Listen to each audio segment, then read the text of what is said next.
आता आपल्या आवडत्या मालिकेचे संपूर्ण भाग मालिका प्रसारित झाल्यानंतर लगेचच पाहू शकता फक्त सन नेक्स्ट वर. भारतातील प्रेक्षकांसाठी मोफत सेवा. आज काय दुसऱ्या कोणाचाही कधीच अपमान नाही करू शकत, पण आज तिचं वागणं विचित्रच होतं. अगं सकाळी ती माझ्याशी वेगळंच वागली. तिने दुधाचा भरलेला ग्लास रागाने उलटा केला. काहीतरी चुकतंय.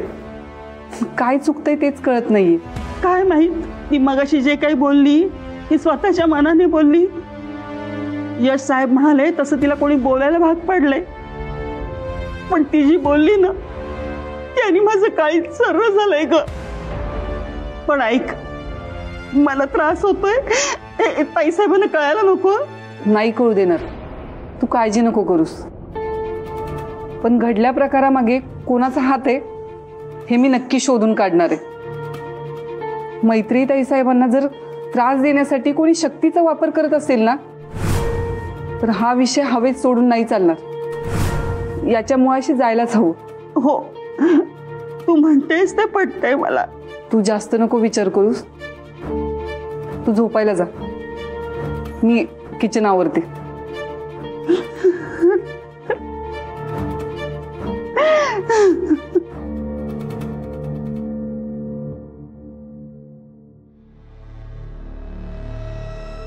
हे बघ जेवण आणलंय मी.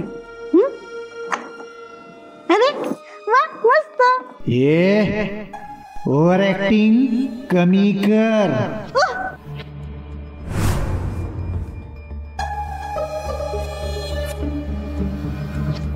हे घे, हे घास चिवचा,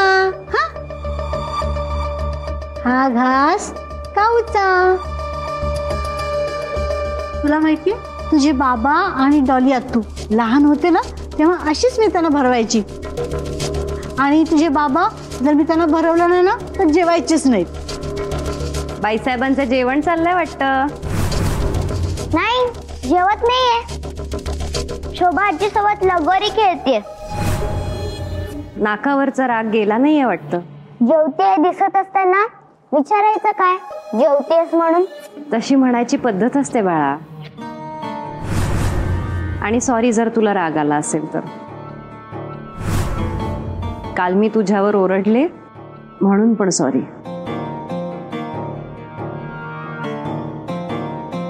सॉरी मीच म्हणायला हवं.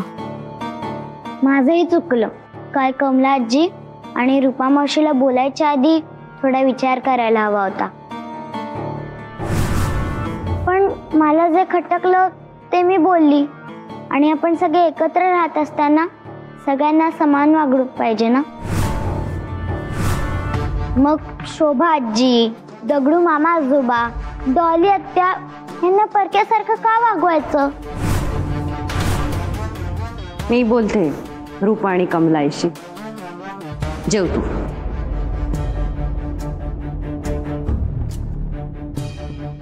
हे हा घास माऊताईचा. किती ग गोड, किती प्रेम आहे. सॉरी कडकड बाबा, मामालीच्या लक्षातच राहत नाही.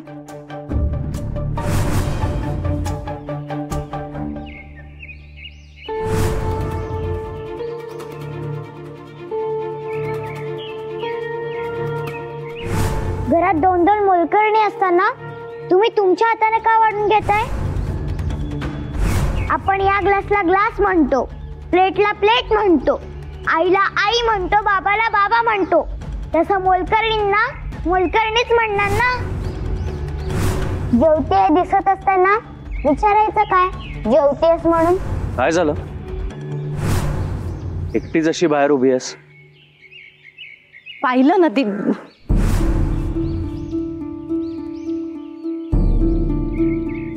काही नाही मैत्री, तुझ्याकडे नुसतं बघून कळतंय तू कसल्या तरी विचारात हरवलीस. काय झालंय, शक्तीबद्दल काही.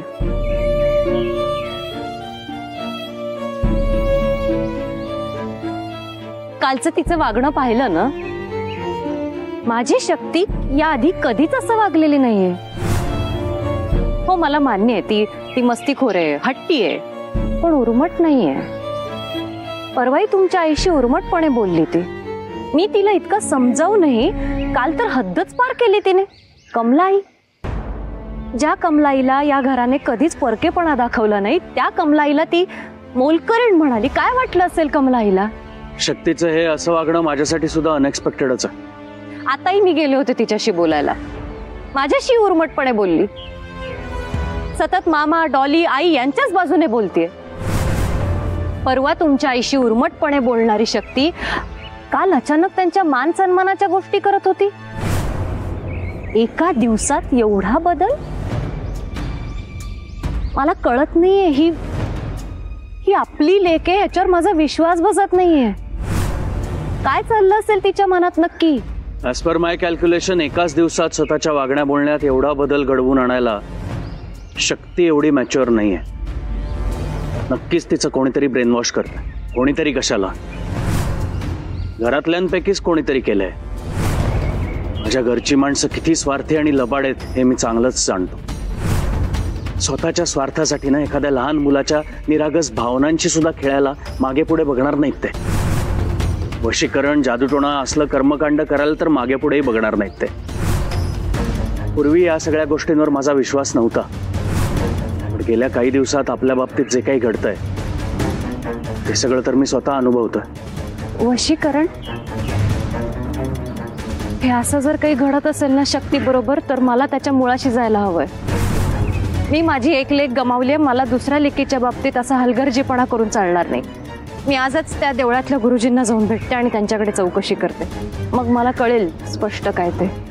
मी पण येतो. नाही नको, मी एकटी जाते, शक्तीला सोबत घेऊन जाते. थँक्स.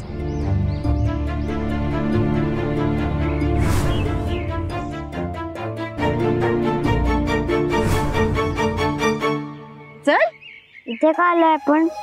मंदिरात देवीचं दर्शन घे. चल ना. तू जाऊन ये, मी इथेच थांबते. शक्ती, तू इथे एकटी थांबणार नाही. आलं का लक्षात? चल चल चल. आणि तो बावला कशाला हवा आहे सोबत? चल.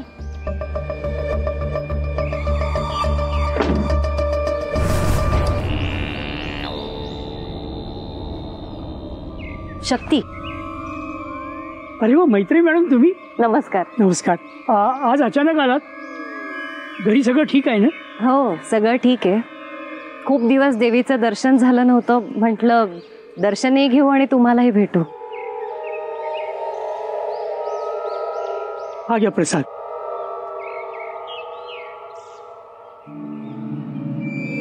शक्ती, घे प्रसाद. मला नको, मला कंटाळा आला, मी तिकडे जाऊन खेळते. शक्ती, एकटी कुठे खेळणार आहे? गुरुजी, मला तुमच्याशी महत्वाचं बोलायचं.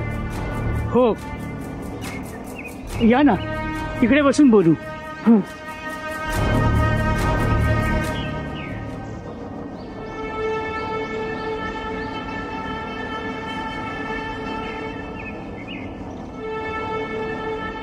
बोला, काय बोलायचंय तुम्हाला? घरी नक्की सगळं ठीक आहे ना? नाही गुरुजी, फार्म हाऊस मधनं घरी गेल्यापासनं खूप विचित्र गोष्टी घडतायत. तुम्ही जो रक्षा कलश आम्हाला दिला होता, त्या रक्षा कलशातलं पाणी माझ्या मुलीने तुळशी वृंदावनात विसर्जित केलंय. का? तो कलश किती महत्वाचा होता हे माहित होतं ना? हो गुरुजी, मला माहिती आहे. माझी दुसरी मुलगी अदिती या जगात नाहीये. ह्या रक्षा कलशामुळे तिला आमच्या घरात प्रवेश घेता येत नव्हता. तिचा आत्मा माझ्या आणि माझ्या लेकीच्या संपर्कात असतो. आपल्या बहिणीच्या काळजीपोटी, प्रेमापोटी आणि तिला घरात प्रवेश करता यावा म्हणून माझ्या मुलीने म्हणजे शक्तीने त्या रक्षा कलशातलं पाणी तुळशी वृंदावनात विसर्जित केलं. वेड्या बहिणीची वेडी माया. पुढे?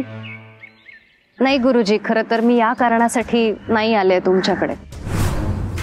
गेले काही दिवस शक्तीचं वागणं खूप खटकतंय मला. खूप विचित्र वागतीये ती. ज्या माणसांपासून मी तिला लांब ठेवण्याचा प्रयत्न करत होते, त्याच माणसांच्या आणखीन जवळ जातीये. घरातल्या सगळ्यांशी ती उद्धटपणे वागतीये. मला खरंच कळत नाहीये तिच्या मनात काय चाललंय. मला भीती वाटते कोणी जादू टोणा किंवा वशीकरण तर केलेलं नसेल ना? नाही, कारण मगाशी पण मी तिला प्रसाद देत होते तेव्हा कधी नव्हे तो तिने नकार दिला. शक्ती असं कधीच वागलेली नाहीये. काल तर हद्दच झाली. शक्तीने माझ्या आई समान असणाऱ्या कमलाईचा अपमान केला सगळ्यांसमोर. आणि फक्त तिच्याशीच नाही तर रूपा जी आमच्या घरात काम करते तिच्याशी उद्धटपणे वागली. माझा विश्वासच बसत नाहीये की माझी शक्ती असं कुणाशी तरी उद्धटपणे वागेल. म्हणजे काल परवापर्यंत आपल्या बहिणीसाठी तो कलश रिकामा करणारी माझी लेक आज सगळ्यांशी इतकं बेशिस्त आणि असभ्य कसं काय वागू शकते?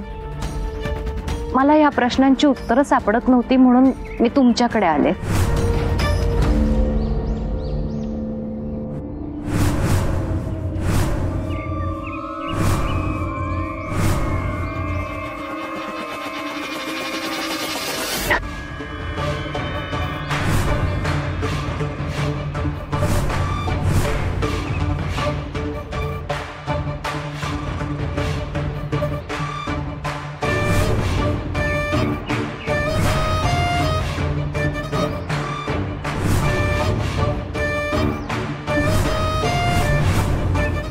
सगळं माझ्या लक्षात आलंय.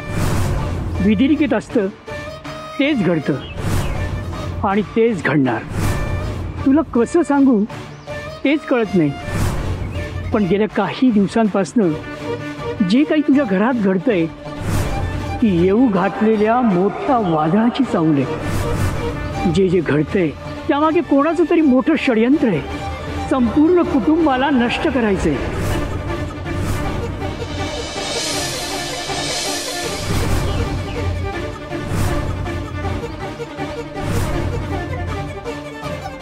कोण करतंय हे सगळं? मला फक्त त्यांचं नाव द्या. मला ज्यांच्याबद्दल शंका आहे तुम्ही त्यांच्याच बद्दल बोलताय ना? ते मला आता सांगता येणार नाही. कारण तुझ्या घरावर असलेल्या काळ्या सावलीची शक्ती एवढी आहे की मला त्याबद्दल खूप काही बोलता येणार नाही. जर त्या शक्तीबद्दल मी एक अवाक्षर जरी काढलं तरी मला माझ्या प्राणास मुकावं लागेल. आता सगळं त्या आदिशक्तीच्या हातात. आजवर तिनेच तारलं तर तीच तुमचं आणि तुमच्या कुटुंबाचं रक्षण करू शकेल. तुमची आजवरची पुण्याईच तुम्हाला येणाऱ्या मोठ्या संकटातून मुक्त करू शकते. आणि देवीच्या गाभारात अधर्म्याला कधीच विजय मिळत नसतो. गुरुजी, ह्यावर काही उपाय? पण यावेळी समोरची शक्ती साधी नाहीये. आदिशक्ती सोबतही 2 हात करण्याचं अद्वितीय बळ आहे तिच्यात. तुमची मनोकामना पूर्ण होऊ दे एवढीच आदिशक्तीकडे प्रार्थना. ते काहीही असलं तरी मला माझ्या आई आदिशक्तीवर पूर्ण विश्वास आहे.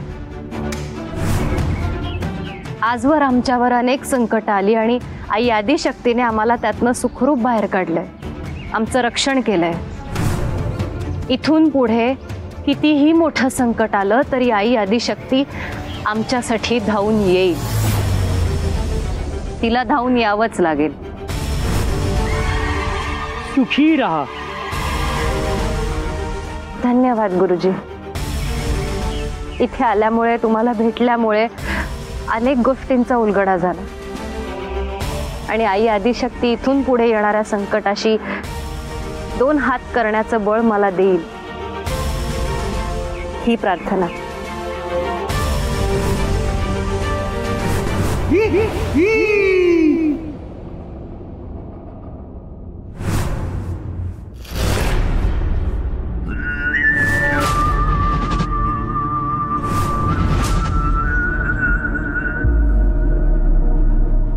शक्ती काय गे पोट्टे? काय लिहून राहिले एवढा विचार करून?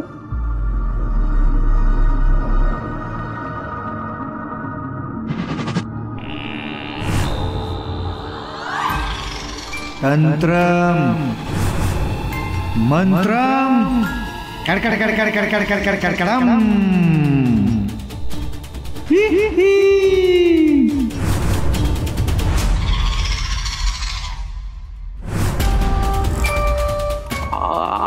अरे काय करून राहिला बाबा तू? अरे कोणी बघितलं तर? कोणी नाहीये बाजूला, कोणी बी यायच्या आत. सगळं सांगतोय ते नीट ऐक. हो हो हो, बोल बोल. या शक्तीवर माझी मोहिनी जास्त वेळ नाही ठेवू शकत. आपला हेतू साध्य होईपर्यंत तिच्यावर संमोहन कायम ठेवण्यासाठी मला आज महाकाली पूजा करायची आहे. महाकालीची पूजा? हो.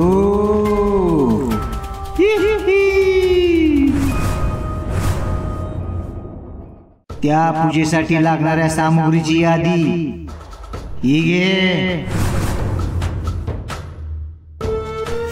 घे. हो हो.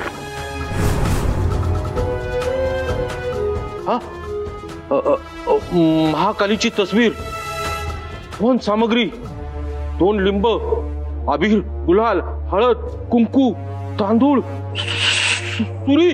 तंत्रम मंत्रम कडकडम वाच. नाही नाही, पण मला सांग बाबा, ही सुरी वगैरे म्हणजे नक्की काय करणार आहे तू? नाही नाही, त्यात तू महाकालीची पूजा, आम्ही तिथले उग्र आणि रागीट देवता ना.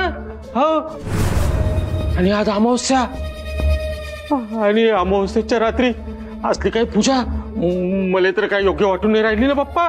महाकाली म्हणजे करुणा, माया, प्रेमाचा अथांग सागर.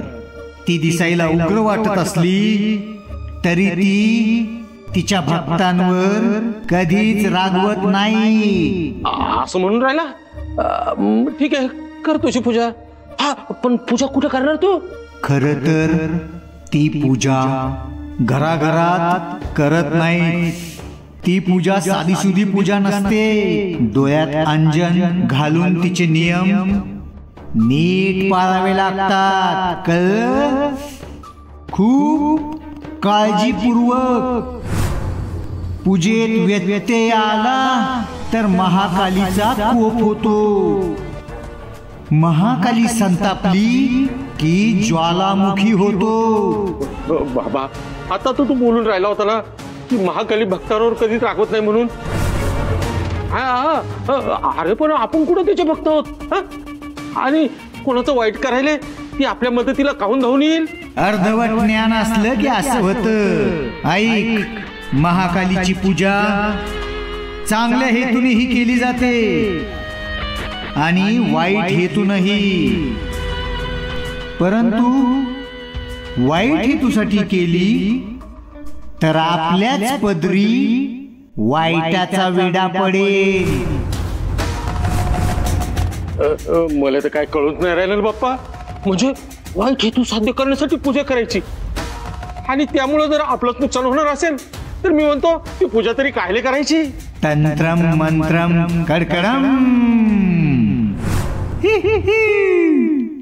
पाणी किती खोल असलं तरी पक्का पोहणारा माणूस आपलं लक्ष गाठण्यासाठी पाण्याच्या खोलीला आणि प्रवाहाला न घाबरता पाण्यात उडी मारतोच. नाही नाही नाही नाही बाबा, मला पोहता येत असलं ना तरी मी काय पाण्यात उडी मारणार नाही बा. नको नको, पाण्याशी खेळच नको ना. कशाला जीवाचा खेळ खंडोबा करून घ्यायचा म्हणतो मी? वाईट गोष्टींना आपल्याकडे आकर्षित करण्यासाठी पाण्याशी काय, आगीशी, वाऱ्या वादळाशी झुंज द्यावी लागते.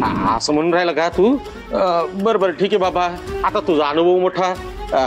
पण मी काय म्हणून राहिलो, तू ही जी काय पूजा करणार आहेस, नाही म्हणजे ती मी बघितलं तर चालेल का? तंत्रम मंत्रम कडकडम अजिबात नाही. मी सोडून पूजेच्या आजूबाजूला दुसरं कोणीही नको आहे मला.